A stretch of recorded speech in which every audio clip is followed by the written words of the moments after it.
Hi guys, welcome back to the Funky Evolution Party. I'm Alice Green.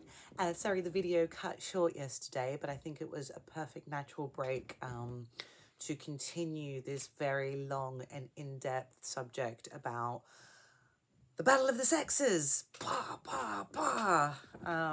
which really, it's so upsetting for me in 2023 with all the education, all the knowledge, all the science, everything that's out there, that we are still in battle with one another. Now, yesterday I briefly touched on history, and I'm going to go a little bit further in depth on that today because I think it's very, very, very important that we understand our history and how that has brought us to today. Now, I'm not a historian, I'm not an astrologer, I'm none of those things. However, I do pay attention, I can read between the lines, and I can see how easily our psychology is overriding our own biology. Now, I was really, really lucky a few weeks ago to go to the temples of Jupiter, Bacchus, and Venus. Very interestingly, Venus and Jupiter don't get on, yet their temples are right there. Walk straight into Jupiter's temple, Venus's temple is locked. In order to get to Venus's temple, which Bacchus doesn't like rules, you have to jump a fence. So that's what I did.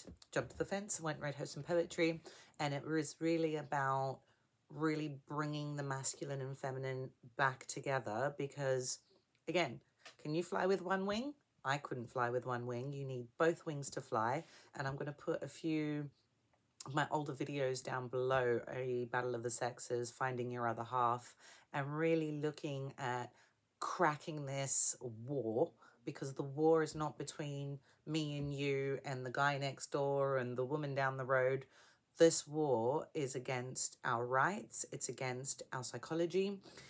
It's about keeping us divided so we do not maximize and really reach our full potential as societies and as individuals. Now, again, going back to Venus and Jupiter not getting on, and how women are actually demonized throughout history and society. And this is where the aftermath of that is coming out in all ways. Okay, see, Folly has now got a man who identifies as a woman as their ambassador.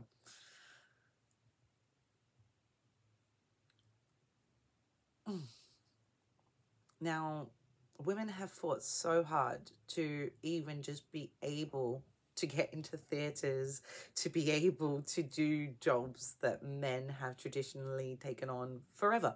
So back in Shakespeare's day, you would never see Juliet as a woman. It was Juliet as a man. And that is still happening in 2023. And what we have to do is actually separate everything a little bit, take a deeper look at our history, our astrology, because for me, astrology is the key to everybody's roadmap. You know, I don't know where I'm going. I don't know who I am. Hey, guess what? The planets that rule you will pretty much give you everything, every tool that you need to succeed. Now, give you guys a bit of me, because it's easier to do. I'm born a wanker. Half my chart is empty. All my planets are in like the 12th house, the 11th house, and they're all having an orgy without me, which is completely fine. I'm just sat there reading my books on the other side. But what that has actually taught me is to embrace not only being alone and understanding that you are your main source of everything. And it's great, you know, we're obsessed. We are a society obsessed with sex, sexuality, marriage, the other person, and all of that crap, when actually you will never have a satisfying and fulfilling relationship unless you are satisfied and content within yourself. And the only way you're going to do that is by understanding the masculine and the feminine forces that drive you. So, and this is a little joke, and I'm wondering when the astrology community is actually going to start taking me seriously and looking at, for example, earth signs and the bull. Now, the bull has been completely emasculated, okay? It's a she. Has anyone heard of a she-bull? I've never heard of a she-bull in my life. Anyway, according to astrology, earth, because it it's the mother and all of that. Actually, when you look at the planet, it's made up of earth, air, water, and fire. Now, the earth doesn't symbolize feminism. It actually symbolizes grounding, stability, building, which is very masculine. And that within itself is a point where if you do follow your astrology and you're like, I'm a she, then you're going to start wanting to do more she things. Okay, he is ruled by Venus, which is the goddess, but actually she was riding the bull to victory. So it wasn't that she emasculated the bull and he became a she. Actually, what happened was she rode that bull through the streets into victory, and that's how the balances of the sexes came about. Now, the same happened in Chinese astrology with the ox. Is it the ox? There's one of them. Again, another emasculated creature.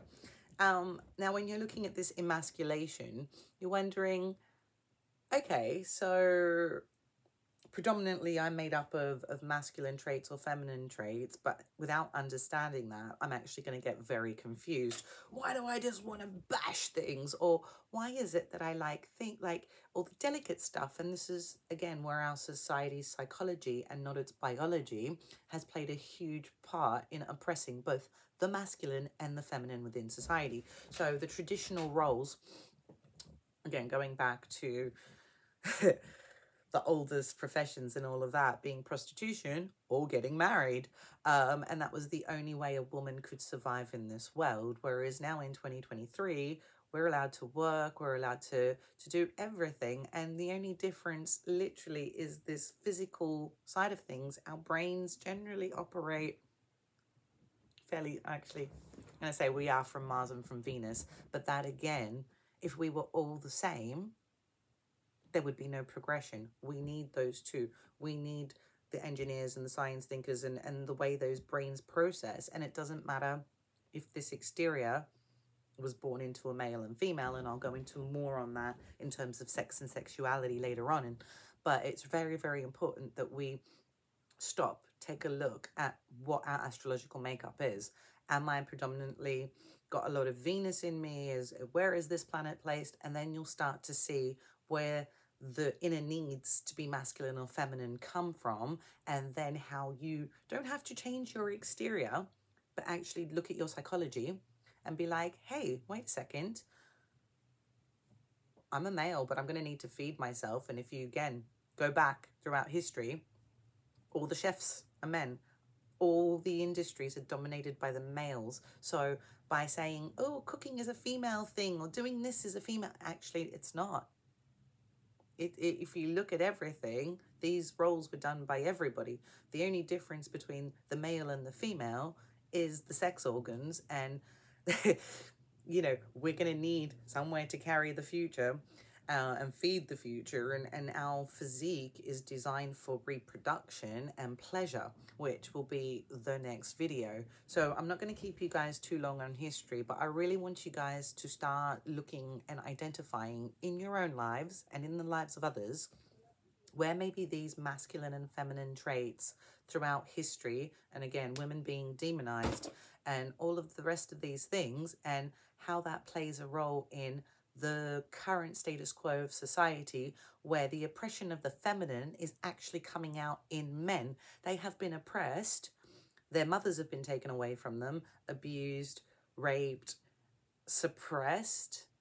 And this need for feminism within society is actually coming out in men. So I'm going to leave you on that tip before I go into my next video. But please like, share, and get the message out there. Oh, and subscribe. Take care.